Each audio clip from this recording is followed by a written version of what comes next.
Aisee Neema, achana na vitabu. Haya maisha yanapita tu. Twende zetu kule mjini, kuna bonge la pati. Kaka Shalo,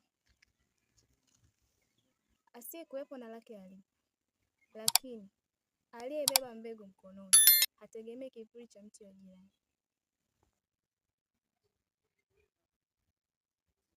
Nakwambia, twende tukafaidi maisha. Mimi ndakulipia kila kitu.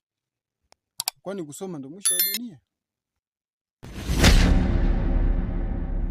Maji yakimwagika hayazoleki, hata kisima kikikauka, hata mwenye ndoo ya dhahabu atakufa na kiu. Leo nanialika kwenye karamu ya saa moja, lakini mimi naandaa shamba ambalo litaweza kunilisha miaka 100. Mti wenye matunda matamu siku zote hupigwa mawe, lakini mti ule ule ukikosa mizizi imara, hata upepo mdogo ukija huulaza chini. Mimi bado natafuta mizizi na sitaki kuangushwa na upepo wa saa 6 mchana.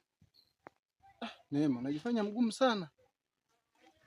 Kwani picha moja ya TikTok tukiwa klabu itaharibu nini? Maisha ni sasa. Kaka Shalo, mpanda ngazi kwa miguu huchoka, lakini hufika. Na mpanda ngazi akibebwa na mbebaji akichoka, naye huishia njiani.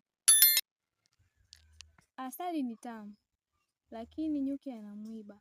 Na starehe unayotoka kunipa leo ni asali yenye sumu ya kesho.